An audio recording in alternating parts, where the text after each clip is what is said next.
capítulo 4.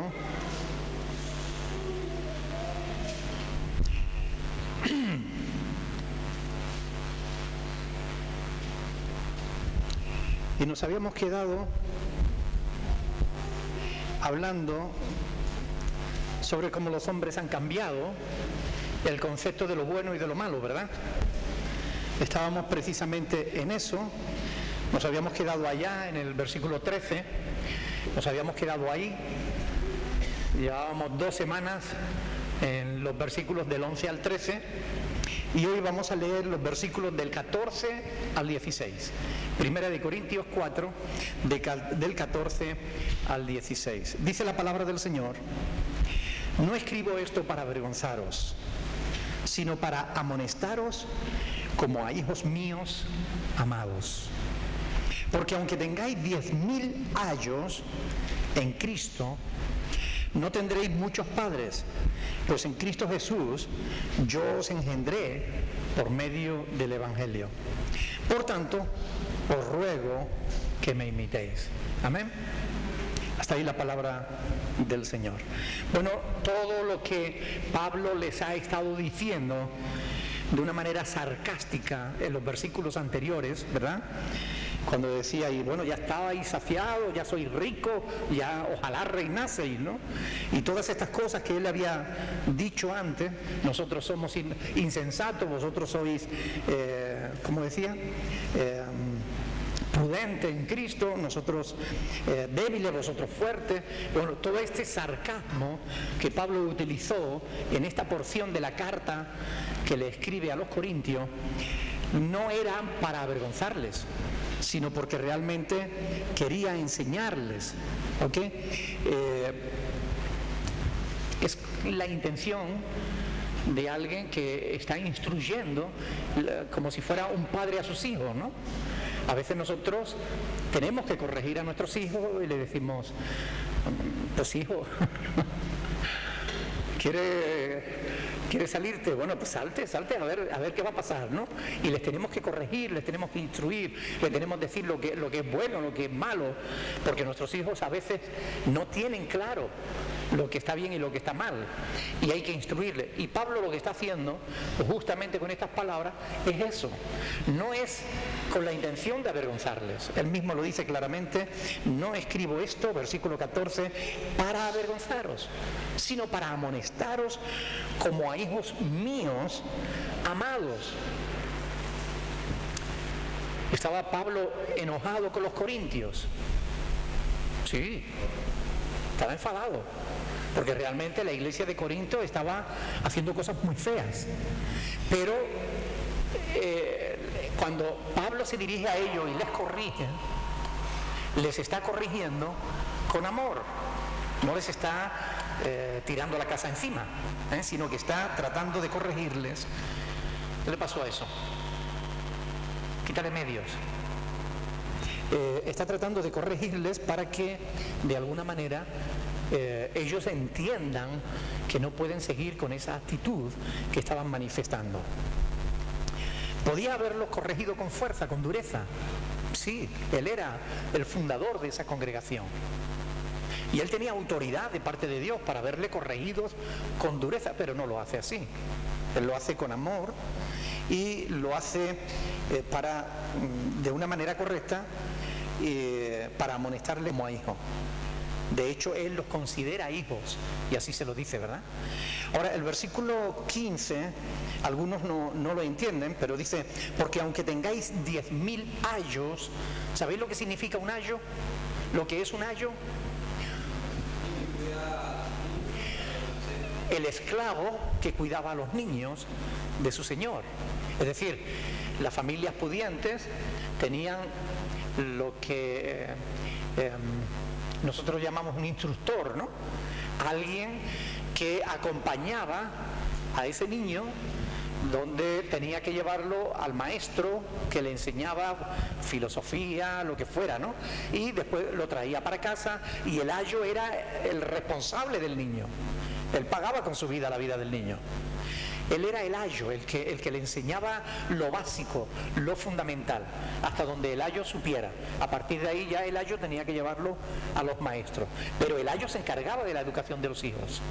Entonces Pablo les está diciendo, aunque tengáis 10.000 ayos, aunque 10.000 personas vengan a enseñaros, en Cristo no tendréis muchos padres, pues en Cristo Jesús yo os engendré por medio del Evangelio.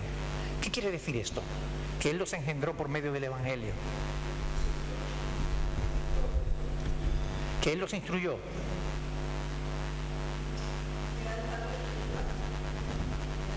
¿Y qué significa ser un padre espiritual?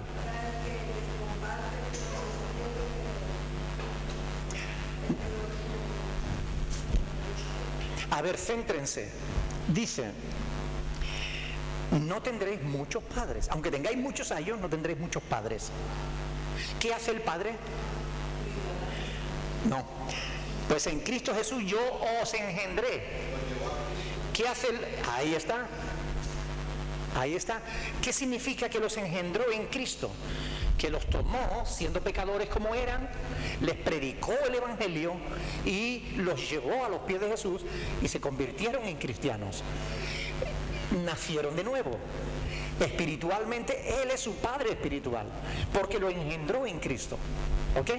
Cuando tú tomas a una persona que no conoce al Señor y tú empiezas a hablarle, a testificarle de tu fe en Cristo y tú le hablas del amor de Dios, de lo que Dios ha hecho por él o por ella y de lo que Dios tiene para su vida, si esa persona acaba creyendo en el Señor, abriendo su corazón y convirtiéndose, esa persona, nosotros decimos que el que está en Cristo, nueva criatura es decir, ha nacido de nuevo.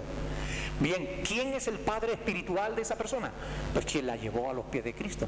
En este caso Pablo estaba diciendo, oiga, aquí pueden venir muchos a enseñarles, pero yo les engendré en Cristo. Ustedes pueden tener muchos instructores, pero yo les llevé a los pies de la cruz. Yo les llevé al encuentro con Dios.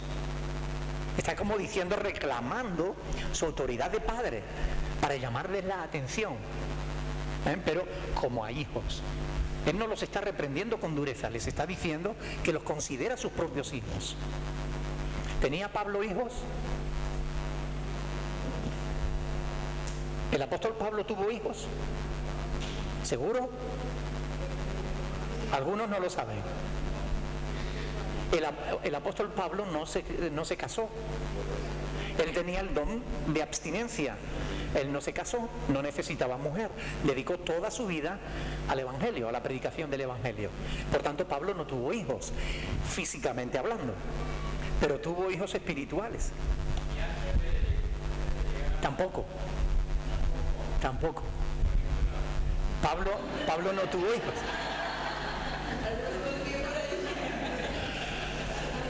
Pablo no tuvo hijos.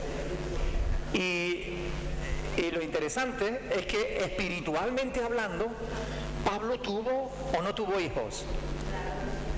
Tuvo muchísimos. Porque él en todos sus viajes misioneros, ¿cuántos viajes misioneros hizo Pablo? 3. En los 3 viajes misioneros que hizo Pablo, realmente engendró muchos hijos espirituales. Porque por donde quiera que él iba predicando la palabra de Dios y mucha gente iban creyendo en Cristo y convirtiéndose en cristianos. Por tanto, él, cuando les está diciendo a los corintios, ustedes podrán tener 10.000 ayos, pero en Cristo no tendréis muchos padres, porque yo os engendré en Cristo. Les está diciendo, oiga, yo les llevé a los pies de la cruz, yo les prediqué el Evangelio, yo fui el primero que les habló de Jesús. Así que escúchenme, ustedes tienen que comportarse mejor. Es lo que Pablo está haciendo por medio de esta epístola, ¿verdad? Llamándole la atención a la iglesia de Corintio porque tenían problemas. Ya hemos visto algunos de los problemas que tenía la iglesia de Corintio, ¿verdad? Por ejemplo, ¿cuál es? Los que hemos visto ya. Habían celos entre ellos. que había contiendas, división. Todo esto lo hemos estado viendo en los primeros capítulos, que la iglesia de Corinto, siendo una iglesia muy bendecida por parte de Dios, sin embargo era un desastre. Le faltaba amor. Y el amor es lo que hace posible la convivencia. Cuando falta el amor, la convivencia se hace difícil, ¿verdad? Donde hay amor, la convivencia es fácil, fluye de manera natural. Y esto es lo importante. Entonces, en este sentido, la iglesia de Corinto tenía todo lo que necesitaba, tenían dones de todo tipo, habían sido muy bendecidos por el Señor, pero les faltaba amor. Y entre ellos había discusiones, contiendas, divisiones, y yo soy de Pablo, pues yo soy de Pedro, pues yo soy de Apolos, y se peleaban entre ellos, se empecinaban, y eso creaba un malestar general en la iglesia. Pero ahora vamos a llegar al capítulo 5 y vamos a ver que había muchos más problemas dentro de esa iglesia, y además algunos graves. Pero vamos a seguir. Vamos a ver que más tarde él va a cambiar su lenguaje a un lenguaje más fuerte, más duro.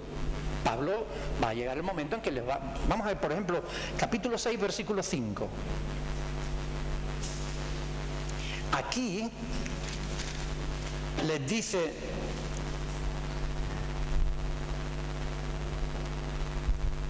Versículo 4, mejor. Si pues tenéis juicio sobre cosas de esta vida, ¿ponéis para juzgar a los que son de menor estima en la iglesia? Para avergonzaros, lo digo. Es decir, ahora sí les está diciendo algo para avergonzar. Le dice, pues ¿qué?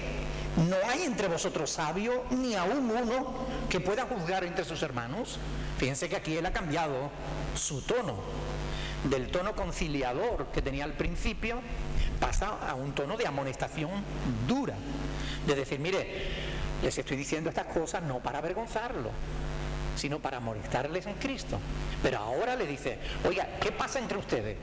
Es que ustedes, no hay nadie entre ustedes que pueda poner orden. Vais a poner a juzgar en los asuntos, en las peleas de los hermanos, vais a poner a juzgar a uno, precisamente a los más carnales, a los peores, para avergonzaros, lo digo. Ahí sí ya le está llamando la atención.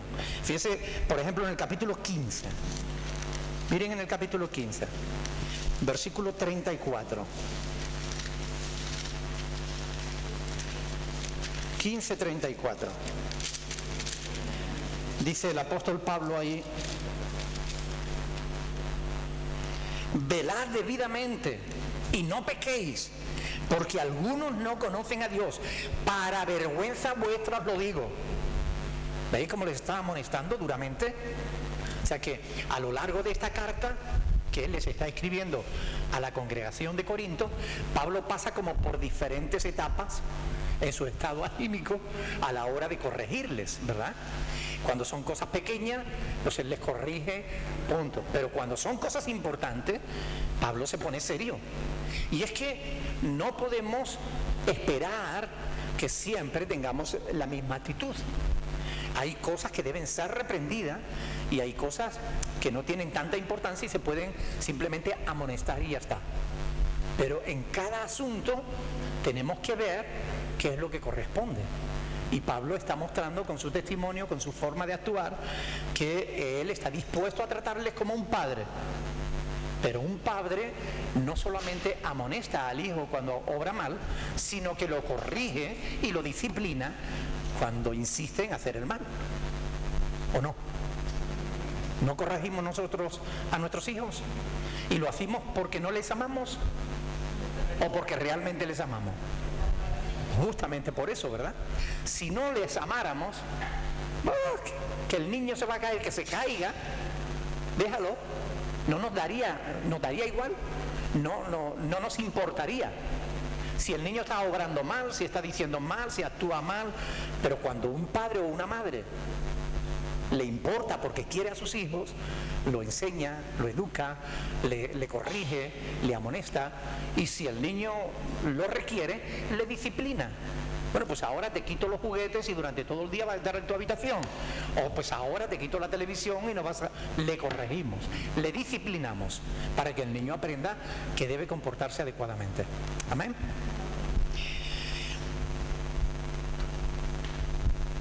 ¿Había arrogancia en las palabras del apóstol Pablo cuando les estaba corrigiendo?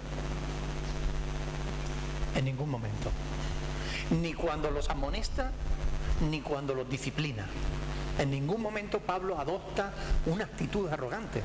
Simplemente, como él dice, que por amor les corrige.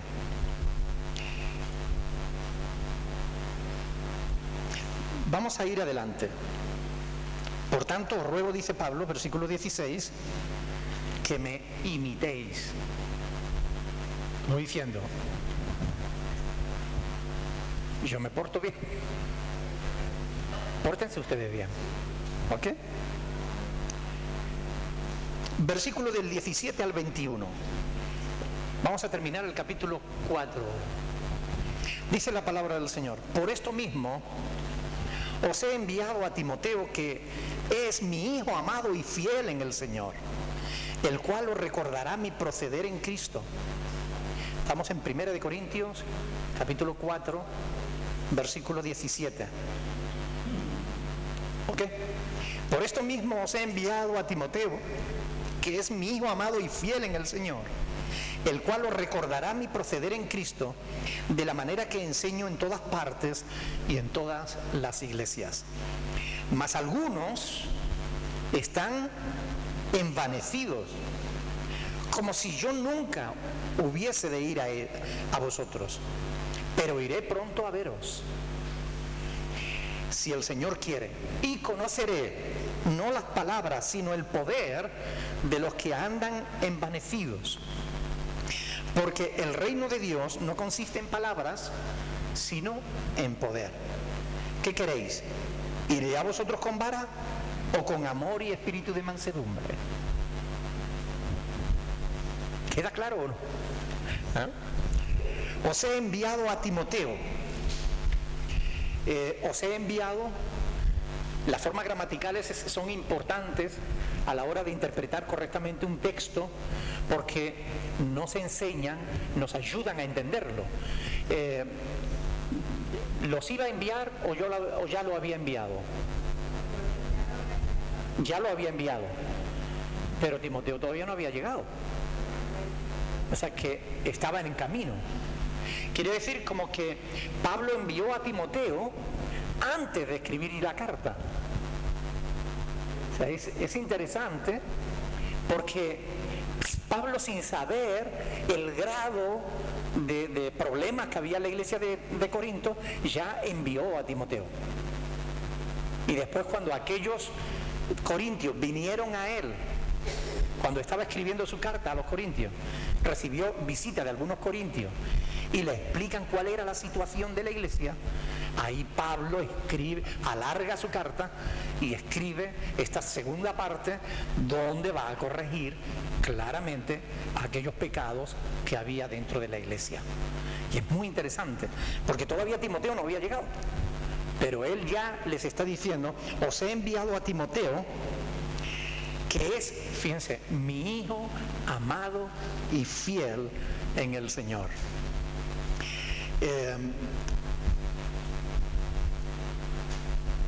¿Cómo sabemos que Timoteo no había llegado?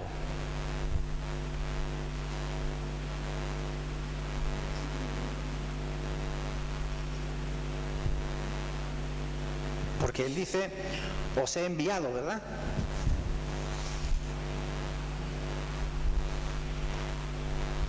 Ahí el verbo está in auristo, en un presente continuo. Os he enviado, os estoy enviando. Pero ¿cómo sabemos que no había llegado? Porque yo he dicho que no había llegado, ¿cierto? Pero no os he dicho por qué yo sé que no había llegado. ¿Ustedes lo saben? A ver, lean el texto con su contexto. Justamente en estas cuestiones en lo que consiste estudiar la Biblia, en fijarse en los detalles.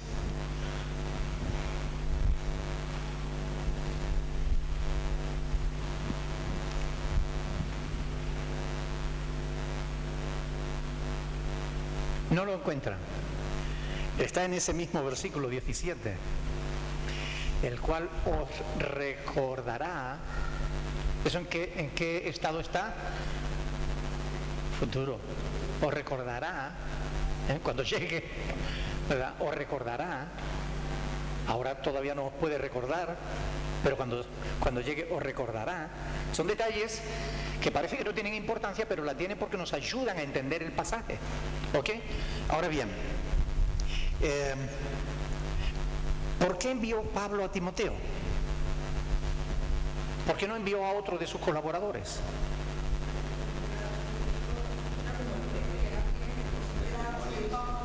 Porque era su hijo amado, no solo por eso, hay otro motivo más. Era el más entendido en lo que Pablo enseñaba. No, hay otra razón más.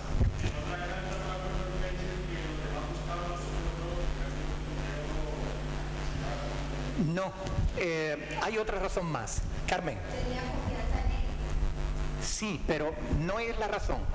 ¿Por qué concretamente a Timoteo? Porque no podía haber enviado a Trófimo o a Lucas o... A ver, Ofelia. ¿Porque era su hijo en la fe? No, pero los otros... No. Miren, vamos a ver Hechos de los Apóstoles, capítulo 18. Mandó a Timoteo porque Timoteo conocía esa congregación desde su principio, porque estuvo con Pablo en la fundación de esa iglesia. Timoteo estuvo fundando esa iglesia con Pablo. Hechos capítulo 18,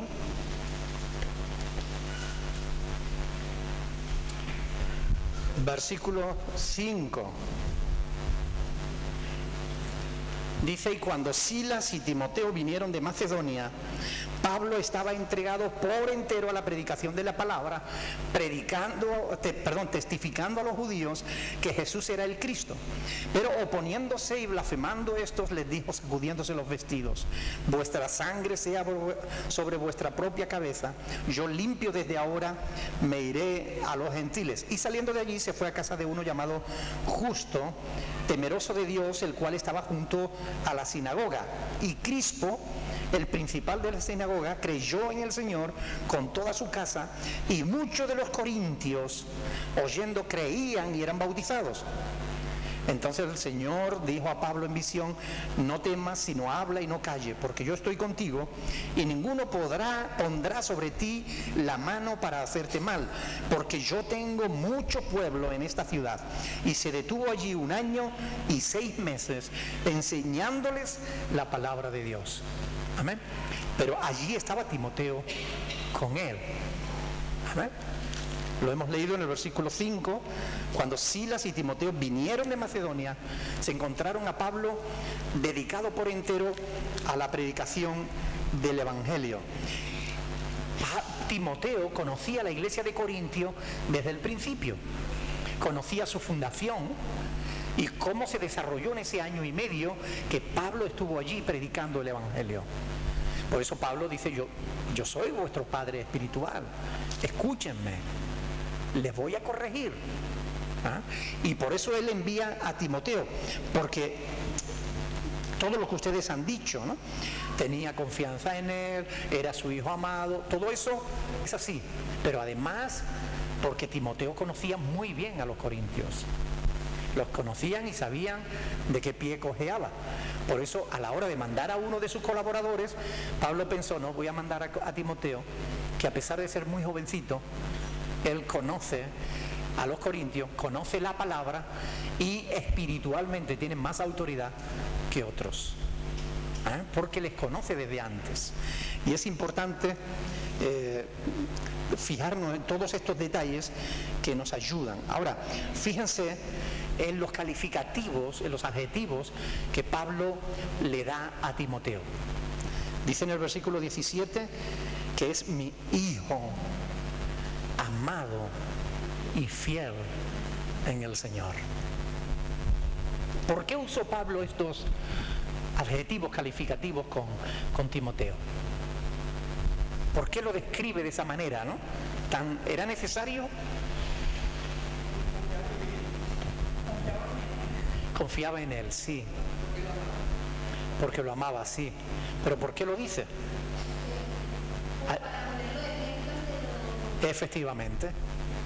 Porque justamente los corintios, siendo hijos espirituales de Pablo, ni le estaban amando, ni le consideraban padre espiritual, ni le eran fiel. Por eso Pablo dice: os he mandado a Timoteo, mi hijo amado y fiel en el Señor. Como diciendo, ustedes deberían ser así también. ¿Ok? ¿Y eran los corintios así? No, menospreciaban al apóstol Pablo. Y justamente ellos pensaban, por la influencia de los griegos dentro de la iglesia, pensaban que Pablo, como trabajaba con sus manos haciendo tiendas y demás para mantenerse, que eso, y este hasta trabaja y todo. Los griegos se dedicaban solo al estudio, ¿no? A la sabiduría, a la filosofía. Eso era lo importante, ¿no? Ese hombre que se dedicaba a hablar, a enseñar, sí tenía prestigio. Pero Pablo, parece ser que Pablo tampoco tenía muy buena presencia física. Unos dicen que era bajito, otro que era cojo, otro que era tuerto. En realidad no se sabe. Lo que sí se sabe es que no tenía buena presencia, pero no se sabe por qué. Pero además él mismo lo reconoce, ¿no? Dice, débil es la presencia, ¿no? Pero es evidente que él tenía autoridad en el Señor para corregir a la iglesia de Corintio, y es lo que él está haciendo. Él les había llevado el evangelio y los corintios no le estaban amando, los corintios no le estaban respetando, los corintios no le consideraban como padre, ni tampoco le eran fiel. Por eso le envió, para recordarle a los corintios cuál era el proceder del apóstol. Dice, él os recordará mi proceder en Cristo. Es decir, cómo yo suelo actuar, de la manera que enseño en todas partes y en todas las iglesias. Como diciendo, no se crean ustedes que yo le voy a enseñar a ustedes de otra manera diferente, o que con vosotros no voy a tener el mismo trato que he tenido con las demás iglesias. ¿Está claro? Les está llamando la atención. La manera que enseño en todas partes, en todas las iglesias. Es evidente que para Pablo, él tenía un método, una forma de enseñar a las iglesias. Y él, una forma de enseñar sobre el comportamiento cristiano. Y él lo enseñaba en todas las iglesias igual. Y esto es interesante tenerlo en cuenta. Todas las iglesias debían tener una misma ética, una misma conducta. No es lógico que unos anden de una manera y otros anden de otra cuando todos decimos que somos cristianos. Se supone que los cristianos debemos tener una misma ética, una misma forma de proceder ante la vida, ¿verdad? Y yo creo que es interesante verlo. Fíjense, capítulo 7, versículo 17. Pablo dice, pero cada uno como el Señor le repartió y como Dios llamó a cada uno, así haga. Esto ordeno en todas las iglesias. Fíjense, capítulo 11, versículo 16. 11:16. Con todo eso, si alguno quiere ser contencioso, nosotros no tenemos tal costumbre, ni las iglesias de Dios. O sea, Pablo está hablando de que hay una ética cristiana, hay un modo correcto de proceder en todas las cosas, ¿no? Capítulo 14, versículo 33.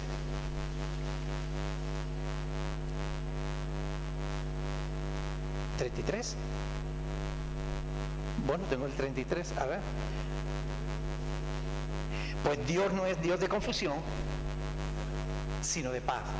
Bueno, si tuviésemos una ética en un lado y otra ética en otro, si cada iglesia tuviera una misma ética, ¿dónde estaría el orden? Todo sería un caos, todo sería una confusión, ¿verdad? Pero Dios no es Dios de confusión, Dios es Dios de paz. Segunda de Tesalonicenses 2:15, vamos a verlo. Segunda de Tesalonicenses, la segunda carta del apóstol Pablo a la iglesia de Tesalónica, capítulo 2, versículo 15. Segunda de Tesalonicenses 2:15.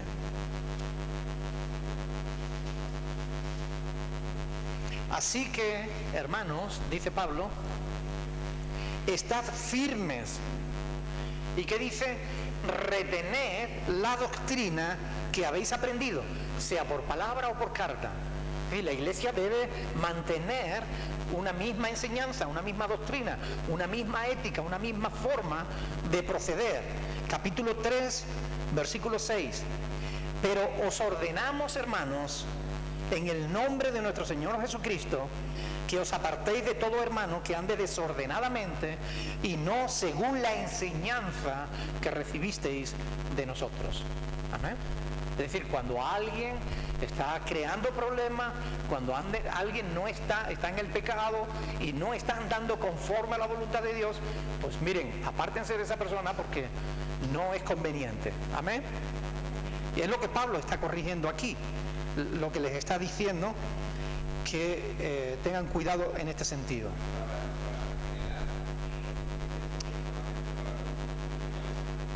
No. Lee el texto. Que os apartéis de todo hermano, porque que alguien que no es cristiano obre mal es normal. Lo que no debe ser normal es que un cristiano obre mal. ¿Cómo?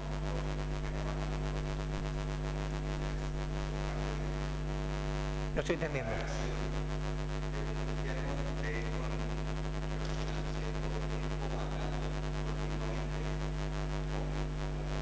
No pasa nada. O sea, que un cristiano se relacione con gente que no son cristianas, no pasa nada. Verás, Jesús tenía fama justamente de estar siempre con prostitutas, con publicanos, con gente mala, de mala calaña. Él pasaba mucho tiempo con la gente, ¿pero por qué? Él dijo, yo he venido a salvar a justos, no he venido a salvar a justos, sino a pecadores. Los sanos no tienen necesidad de médicos, sino los enfermos. Entonces, para poder predicar el evangelio, tenemos que estar con gente que no son cristianas, sino a quién le vamos a predicar el evangelio. Ahora, una cosa es estar con ellos, y Jesús estuvo con prostitutas y con publicanos, con pecadores, pero no actuó nunca como ellos, sino que siempre fue una luz en medio de ellos que les mostraba el camino correcto. ¿Ok? Podemos estar entre ellos, pero sin ser como ellos. Porque si somos como ellos, ¿con qué cara después les vamos a corregir? Si nosotros estamos haciendo lo mismo, no tendríamos derecho alguno, ¿verdad? Entonces podemos estar entre incrédulos, pero dándoles ejemplo, enseñándoles, siendo un referente para que ellos sepan cómo somos los cristianos. ¿Ok? Pablo lo que está corrigiendo aquí es cuando a aquellos hermanos que andan desordenadamente, el hermano, el cristiano, que anda desordenadamente, es decir, el que anda de borrachera, el que anda para arriba, para abajo y que está dando mal testimonio, que está dando mal ejemplo, mira, apártate de esa persona, ¿me entiendes? Porque te va a contaminar, ¿me entiendes? O sea, si como dice el refrán, dice, dime con quién anda y te diré quién eres, ¿no? Claro. Bien, vamos a 1 Corintios nuevamente.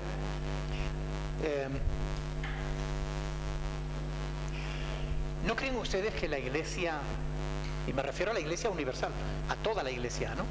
¿No creen ustedes que la iglesia tendría mejor testimonio si tuviese en cuenta las normas, la ética bíblica, es decir, las normas que tenemos en la palabra de Dios?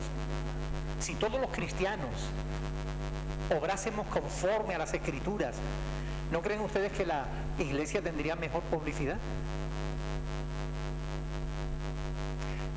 Uno de los textos más tristes de la Biblia es cuando Dios corrige a su pueblo, me refiero en el Antiguo Testamento, está en Ezequiel capítulo 33, creo que es, 33 y 36 también. Cuando Dios le dice a su pueblo, he tenido dolor, dice Dios, he tenido dolor al ver mi santo nombre profanado en medio de las naciones. Vosotros, le dice Dios a su pueblo, habéis profanado mi santo nombre en medio de las naciones a las que habéis ido. Y Dios dice, he sentido dolor de ver mi nombre profanado. Por eso Él dice, yo santificaré mi nombre. Por eso Jesús en la oración modelo, Él nos enseña a orar, santificado sea tu nombre. No porque el nombre de Dios no sea santificado, sino porque no lo está haciendo por la creación, por nosotros, por los seres humanos. Y a veces ni siquiera por los cristianos. Nosotros que debiéramos glorificar, exaltar, engrandecer el nombre de Dios, muchas veces con nuestra mala conducta lo que hacemos es profanar el nombre de Dios. Por tanto, Pablo está hablando aquí de que hay una manera correcta de hacer las cosas. Y si no sabemos cuál es la manera correcta, tenemos que aprender a estudiar la palabra de Dios para de ella estar adquiriendo el conocimiento necesario para saber cómo debemos conducirnos en todo momento. Amén. Gloria a Dios. Lo que se llama en teología la ética paulina, la ética que enseña el apóstol Pablo. Versículo 18, 1 Corintios 4, 18.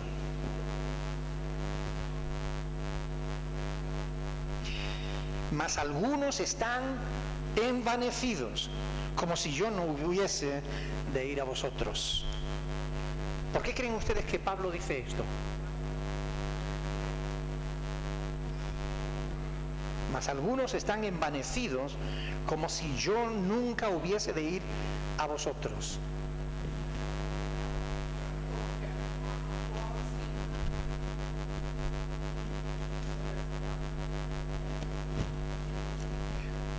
¿Qué es envanecerse? Exaltarse, el orgullo, altivez. Dice, mas algunos están envanecidos, como si yo nunca hubiese de ir a vosotros. Es decir, estaban envanecidos contra el apóstol. Es decir, estaban hablando mal de él. Y esto es importante que entendamos que Pablo dice, cuidadito, algunos están envanecidos, están como creyéndose superiores, ¿no? Y parece muy bien, pero yo voy a ir a verlo. Y ahí aclararemos las cosas. Es lo que Pablo les está diciendo aquí, ¿no? Estaban siendo beligerantes con él. Se habían inflado creyéndose superiores al propio apóstol de Jesucristo, ¿verdad? Lo habían menospreciado como poco sabio, como poco preparado. A Pablo, miren, hay pocos personajes, y no hablo solo de los personajes bíblicos, hablo de personajes también seculares de la sociedad normal de aquel tiempo, tanto de la filosofía griega, entre los griegos, entre los romanos. Hay pocos personajes históricos, aparte de Jesucristo, hay pocos, muy pocos. Yo podría contarlos con los dedos de una mano y me sobrarían por lo menos 5, que pudieran estar a la altura del conocimiento del apóstol Pablo. Porque Pablo era un hombre intelectual, muy preparado. Preparado no solo en su propia cultura, sino también en la cultura griega y en la cultura romana. Él era judío y dentro de su pueblo había sido educado por uno de los más prestigiosos maestros de Israel. ¿Recuerdan cómo se llamaba? Gamaliel. Gamaliel. Hombre de gran renombre. Hasta Flavio Josefo reconoce que Pablo era un hombre instruido. Pero los corintios le estaban menospreciando, como si no tuvieran ni idea. A veces pasan estas cosas. Pablo les llama al orden en el versículo 19. Pero iré pronto a veros, si el Señor quiere, y conoceré no las palabras, sino el poder de los que andan envanecidos. Él les anuncia su intención de volver a Corinto. Oiga, no crean que no voy a volver. O sea, él les está diciendo, voy a ir para allá. Para el apóstol estaba claro que dentro de la iglesia había gente que se había inflado excesivamente. Estaban llenos de sí mismos. Es decir, se trataba de gente que hablaba mucho, pero de poder podían poco. Y como Pablo lo sabe, le reta precisamente en esa área, en el área del poder. Porque el poder no depende del conocimiento, sino depende de tu relación con Dios. Y ahí es donde está el quid de la cuestión.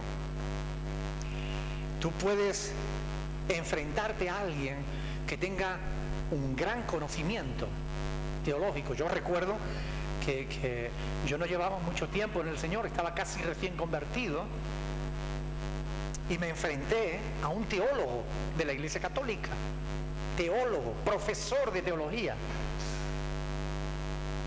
Estaba en el Banco Hispanoamericano, donde yo iba todas las mañanas a ingresar el dinero pues, yo trabajaba en una oficina de un señor que tenía muchísimas empresas, ¿no? Y una de ellas era una distribuidora de butano, y cuando llegaban los chicos con la recaudación del día, yo tenía que coger ese dinero y llevarlo al banco. Y todas las mañanas yo llegaba más o menos a la misma hora al banco. Y el cajero que me trataba, con el que me atendía, él había sido seminarista. Y cuando yo me convertí y empecé a predicarle el evangelio a todo el mundo, él me hacía preguntas y yo le respondía. Y cada vez me hacía preguntas más complicadas, pero yo...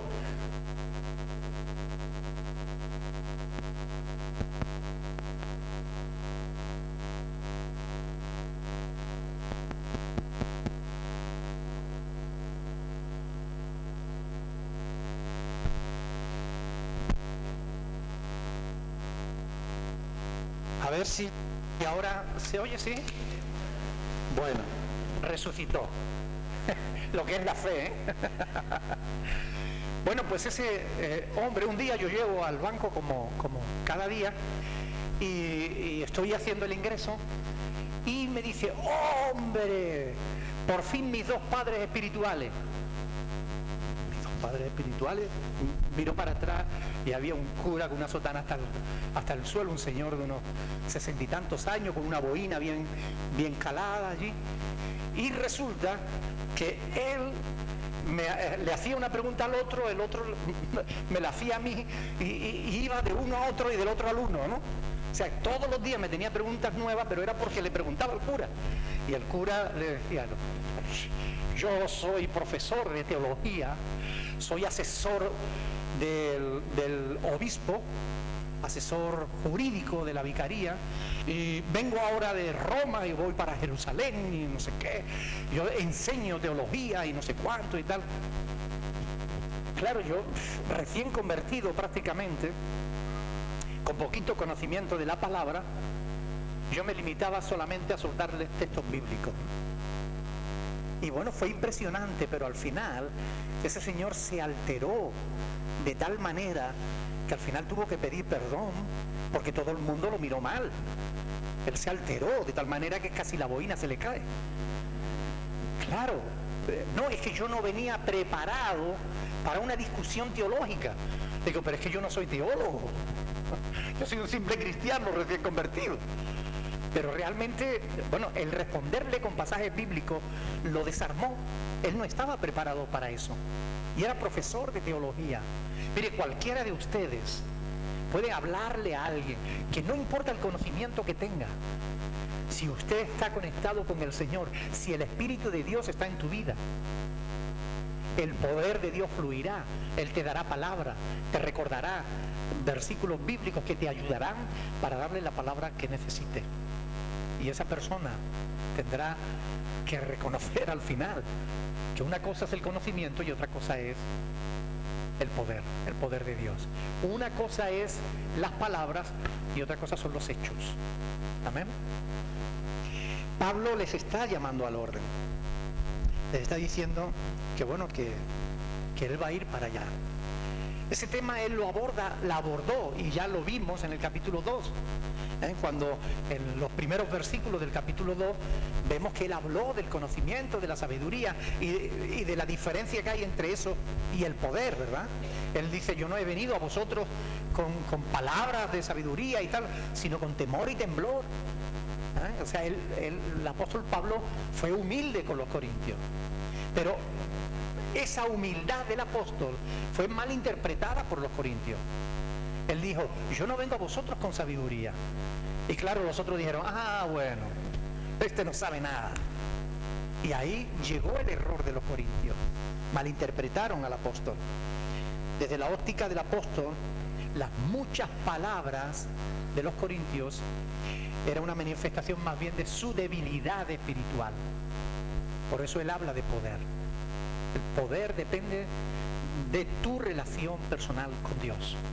Si tú tienes una buena relación con Dios, tendrás el poder de Dios ahí y serás un canal del poder de Dios.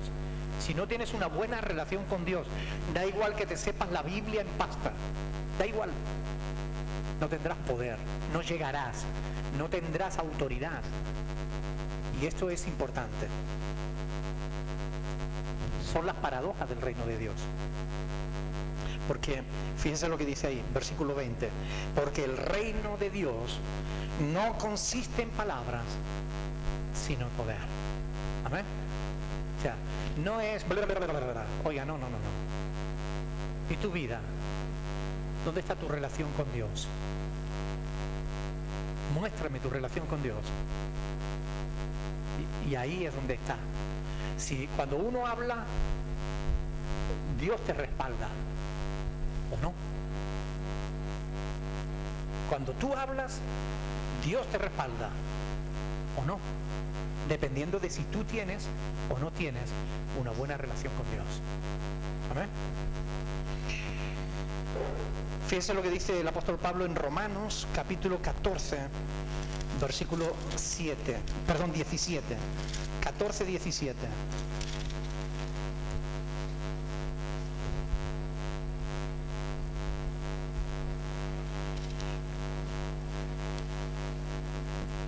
Romanos 14, 17.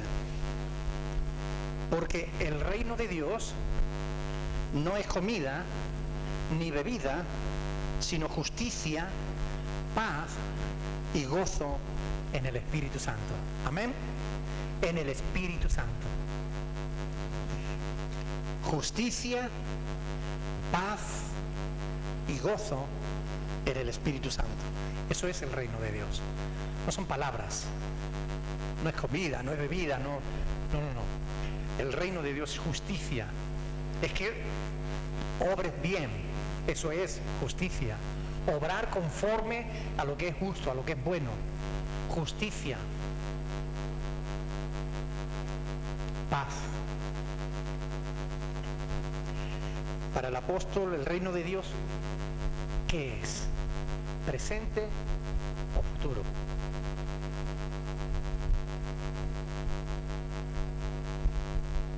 Para el apóstol Pablo, ¿qué es? ¿Presente o futuro?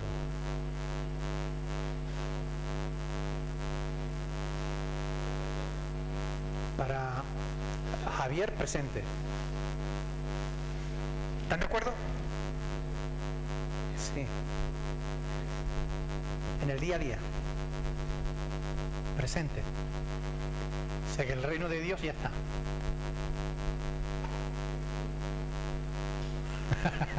Es que me gusta a mí esto. Que me encanta a mí hacerle preguntas y quebrarle los sesos. A ver, acá. El reino de Dios está en el corazón de cada uno. Interesante. Entonces, ¿es presente?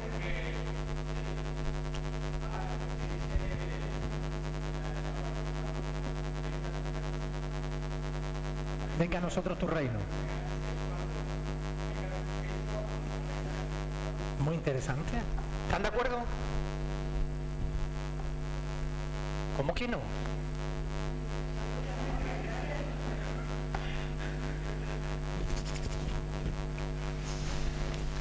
Para el apóstol Pablo, El reino de Dios es ambas cosas, es presente y futuro. El problema está cuando en teología nos inclinamos a una u otra postura.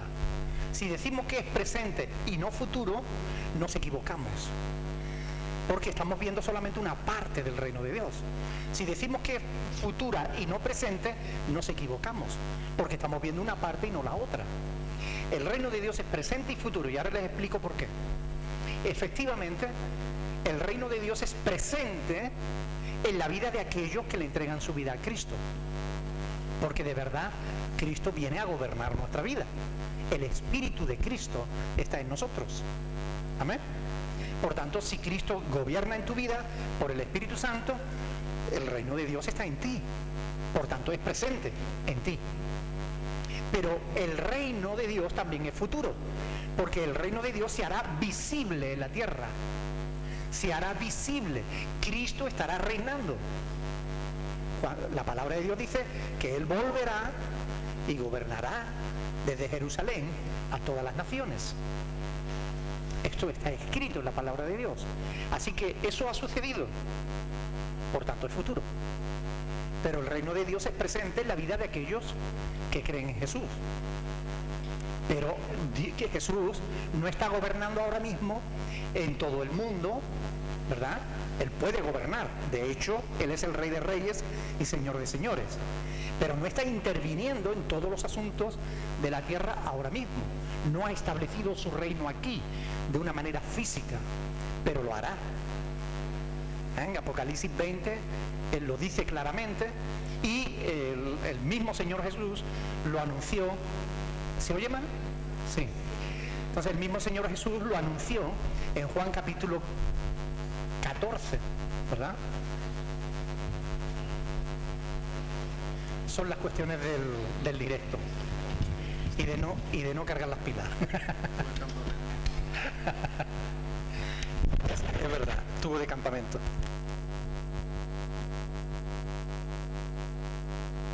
Tenga usted ahí. Y ahora le damos a este. ¿Sí? Bueno, ahora él le dará un poquito de fuerza ahí, porque si no, tengo que estar con esto aquí. Decía que el reino de Dios es presente y es futuro al mismo tiempo. Dale un poquito de volumen, Oscar. Para que de esta manera nosotros podamos entenderlo, hay pasajes que nos dicen una cosa y pasajes que nos dicen también la otra. Por tanto, hay que entenderlo desde esa perspectiva, que es presente y es futuro. Vamos a ver algunos pasajes. Colosenses capítulo 1, versículo 13. Colosenses capítulo 1, versículo 13. Dice la palabra del Señor, el cual, vamos a leerlo desde el versículo 10, porque es interesante siempre tener el contexto de todas las cosas, ¿verdad? Dice, para que andéis como es digno del Señor, agradándole en todo. A ver, Colosenses capítulo 1. Vale. Para que andéis como es digno del Señor, agradándole en todo, llevando fruto en toda buena obra, creciendo en el conocimiento de Dios, fortalecidos con todo poder, conforme a la potencia de su gloria, para toda paciencia y longanimidad, con gozo, dando gracias al Padre que nos hizo aptos para participar de la herencia de los santos en luz, el cual nos ha librado de la potestad de las tinieblas y trasladado, ¿a dónde? Al reino de su amado Hijo. Es decir, cuando tú te convertiste a Cristo, cuando tú le entregaste tu corazón a Jesús, cuando le pediste perdón por tus pecados, el Espíritu Santo vino a ti, espiritualmente te tomó de las tinieblas y te trasladó al reino de Cristo. Ya tú estás en el reino de Dios. Por tanto, el reino de Dios es presente para ti. Tú tienes a Cristo gobernando en tu corazón. Para ti el reino de Dios es presente. Pero también el apóstol Pablo nos habla de un reino futuro. Primera de Corintios, capítulo 6,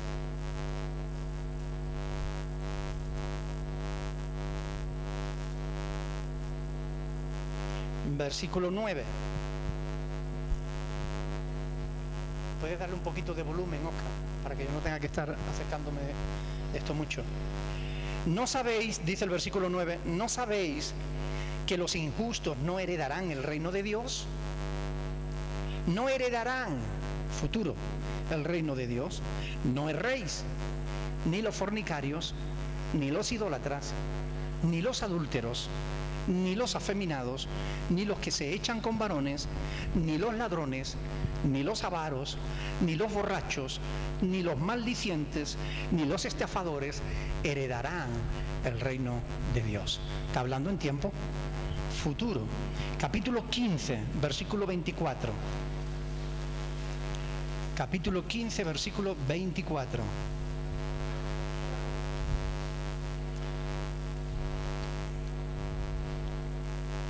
Vamos a leerlo desde el 22.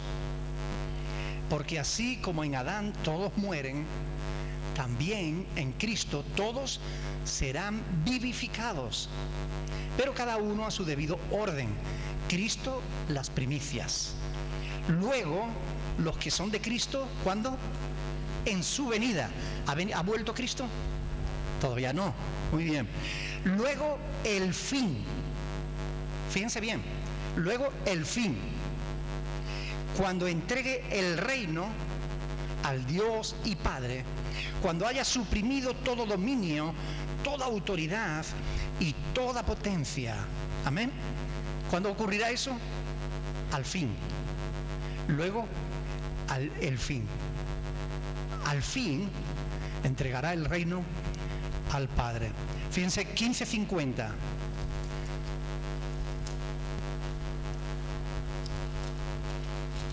Pero esto digo, hermanos, que la carne y la sangre no pueden heredar el reino de Dios, ni la corrupción hereda la incorrupción.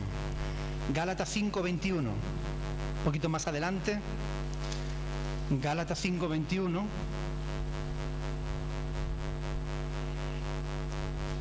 Envidias, homicidios, borracheras, orgías y cosas semejantes a estas, acerca de las cuales os amonesto, como ya os lo he dicho antes, que los que practican tales cosas no heredarán el reino de Dios.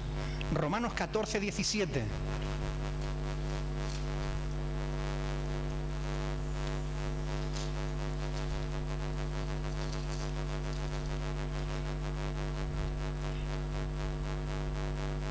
No, este no es, perdón. Este lo tenía de antes, ¿verdad? Bueno, el reino de Dios está presente cuando se manifiesta en la vida de las personas, de aquellos que han creído en Jesús, que le han abierto su corazón, de aquellos que de verdad dejan que Dios gobierne sobre su vida. Pero hay gentes en los que no podemos decir que Dios esté gobernando. No porque Dios no pueda hacerlo, sino porque Dios no quiere gobernar a la fuerza en la vida de nadie. Dios es un caballero. Él llama a tu puerta y si tú le dejas entrar, Él entrará en tu vida y te ayudará. Pero si tú no le dejas entrar, Él no te va a forzar. Él no va a obligarte a que tú creas en Él o a que tú le dejes gobernar tu vida. No, Él te ha dado libre albedrío. Tú decides si quieres que Dios gobierne o no sobre tu vida. Ahora la cuestión es, aquellos que un día le entregaron su vida a Cristo, tendríamos que preguntarnos, ¿sigue Jesús gobernando en mí? ¿Sigo siendo parte del reino de Dios?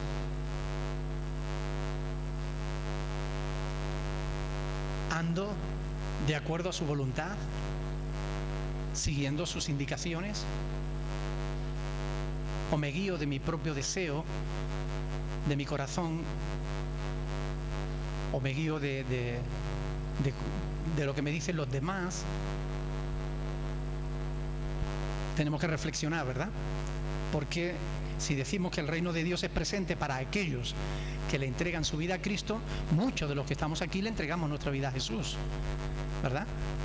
Pero a veces es como si hiciéramos un regalo y al rato le decimos, ¿me lo dejas? Hay un anuncio que están echando ahora en televisión de unas señoras ya mayorcitas, ¿no? que hacen un grupo de música o algo así, y dice, mi yerno me regaló una tableta, dice, pero para él. Y ella coge y le quita la tableta, ¿no? Porque el rey no se la regaló, pero como diciendo, se la regalo a mi suegra y yo la uso, ¿no? A veces le hacemos una invitación a alguien, sí, pero después tú no tienes nada que hacer y la estamos echando, ¿no? Entonces podemos invitar a Cristo a nuestra vida y a lo mejor olvidarnos de que está ahí, o no le respetamos, o no seguimos sus indicaciones, o no le dejamos gobernar. Le decimos, vamos a Él, le decimos, Señor, yo quiero que tú me ayudes, yo quiero que tú me gobiernes, yo quiero que tú reines sobre mi vida, en mi corazón, que yo pueda desear hacer tu voluntad, y todas estas cosas que le decimos algunas veces al Señor, y al rato nos vamos y hacemos lo que queremos y nos olvidamos de aquella oración que hicimos, ¿no? Entonces, realmente Jesús sigue gobernando en mi vida, en este reino presente. Versículo 21, 1 Corintios 4, 21. ¿Qué queréis? ¿Iré a vosotros con vara o con amor y espíritu de mansedumbre? ¿Qué significa eso? ¿Qué quería Pablo decirle con esta frase?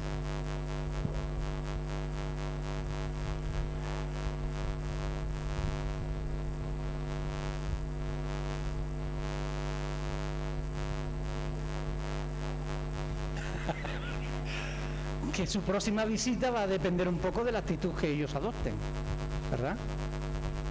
Pero él lo dice claro, vamos. ¿Qué queréis? Les deja a ellos elegir. ¿Iré a vosotros con vara o con amor y espíritu de mansedumbre? Sí, ustedes verán. ¿Cuál va a ser vuestra actitud? ¿Vais a tener una actitud correcta? ¿O voy a tener que usar de vara? No es un lenguaje que haya que interpretar de manera literal, ¿verdad? Es un lenguaje simbólico donde el apóstol Pablo está diciendo, ¿queréis que vaya de buena manera o queréis que vaya a reprender a aquellos que están obrando mal? Entonces, es lo que él les está diciendo, ¿no? Va a depender de ellos.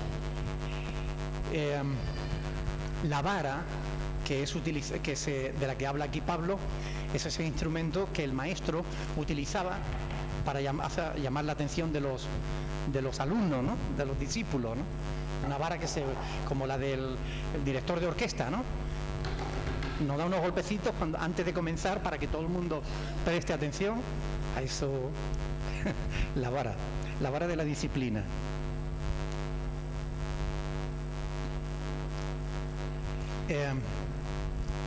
Un padre o una madre muestra que posee madurez en el trato con sus hijos cuando al disciplinarlos tiene en cuenta tres cosas fundamentales. Primero, le demuestra amor aún en la disciplina.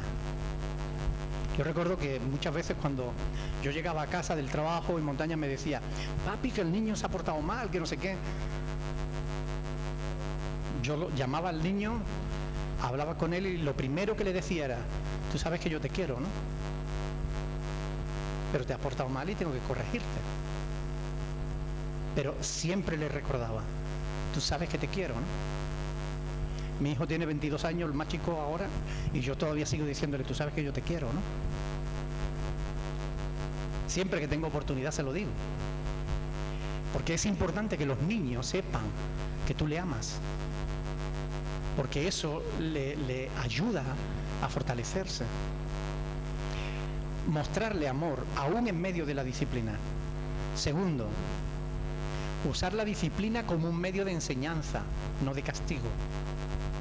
Es decir, no puede haber disciplina si primero no ha habido enseñanza. La disciplina comienza en la enseñanza.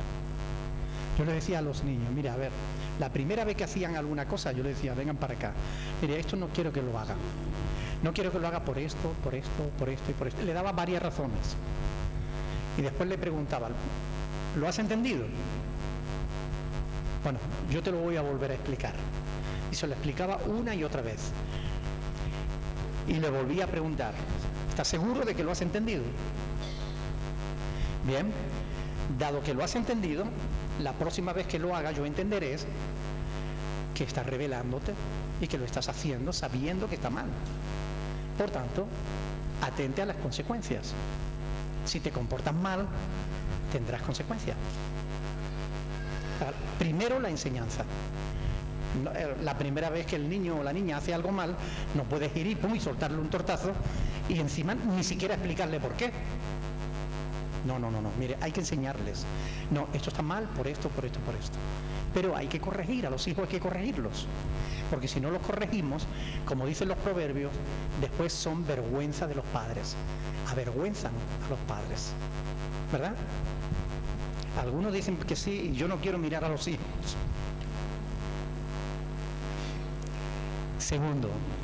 Tercero, hay que valorar la disciplina como algo necesario. Hoy en día estamos pagando las consecuencias de una negligencia en la educación. Durante años nos han estado diciendo los psicólogos que a los niños no les podíamos castigar ni les podíamos corregir porque los podríamos traumatizar.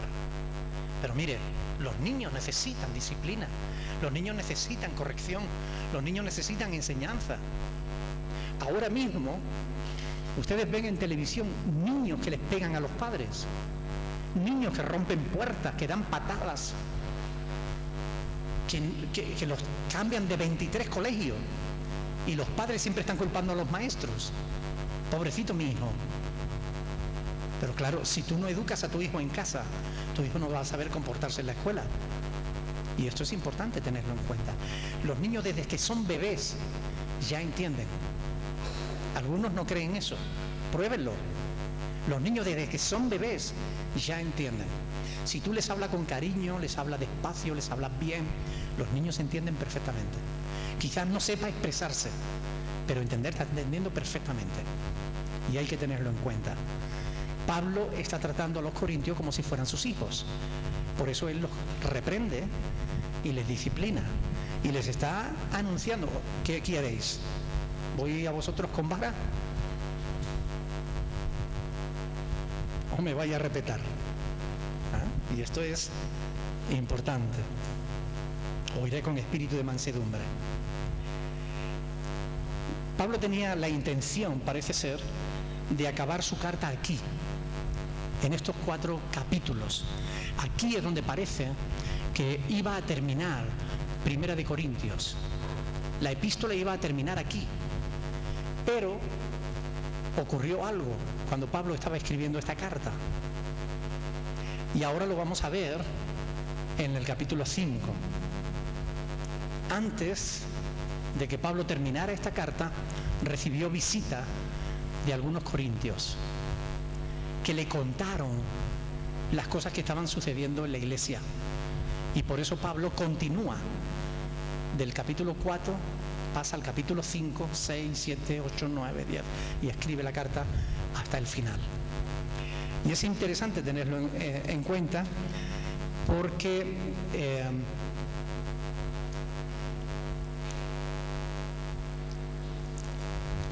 de estas cuestiones que Pablo va a hablar ahora son cuestiones algunas muy fuertes y otras algunas que son muy controvertidas, pero eso ha hecho de esta carta una de las más hermosas cartas de la Biblia, una de las epístolas más hermosas, porque tiene la profundidad de la teología, pero tiene la sencillez de la práctica, de tratar asuntos muy prácticos, asuntos domésticos, podríamos decir. Se va a hablar no solamente de las relaciones dentro de la iglesia, se va a hablar de las relaciones en la familia, se va a hablar de las relaciones en el matrimonio, se va a hablar de muchas cosas. Así que a partir del del capítulo 5 vamos a ver unas cosas muy interesantes. Pero antes quiero que veáis en el capítulo 16, versículo 17, los que yo pienso que fueron los hermanos que le llevaron las noticias. Capítulo 16, versículo 17.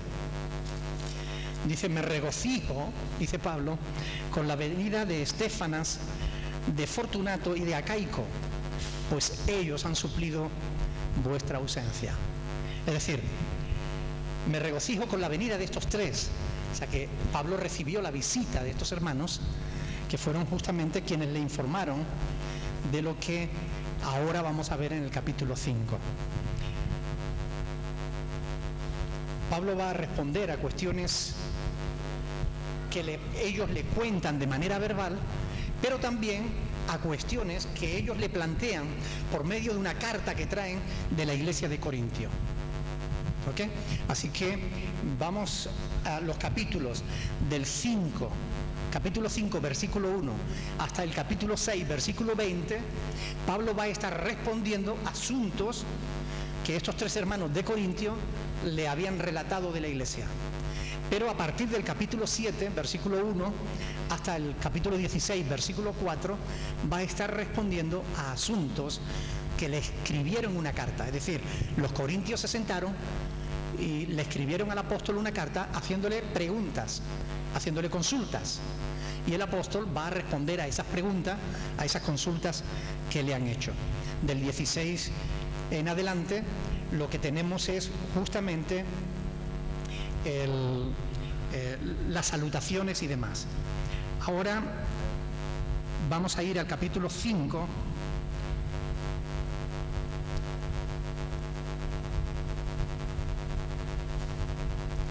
Versículos, vamos a leer los versículos del 1, bueno, yo voy a leer el capítulo 5, ¿ok?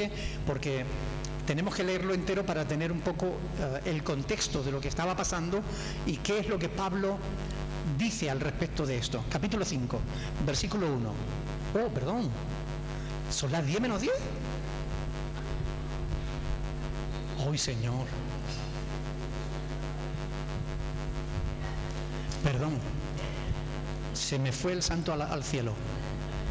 No, lo dejamos entonces para la próxima semana. ¡Ay, Dios! Menos mal que miré la hora, si no yo sigo. Avísenme. Mira, oye. Sí, pero bueno. Perdonadme porque yo sé. Lean el capítulo 5, porque van a ver lo interesante que es. Pero sobre todo, no se queden solamente en lo morboso de lo que allí se cuenta, sino en lo que Pablo dice y por qué lo dice. ¿Entendieron? Quédense con lo que Pablo dice y por qué lo dice. Es decir, ¿qué estaba pasando en la iglesia de Corinto? Bueno, no sigo. Pero léanlo, por favor, lean el capítulo 5 y la próxima semana seguimos con el estudio. ¿Amén? Bueno, vamos a ponernos de pie, vamos a orar al Señor.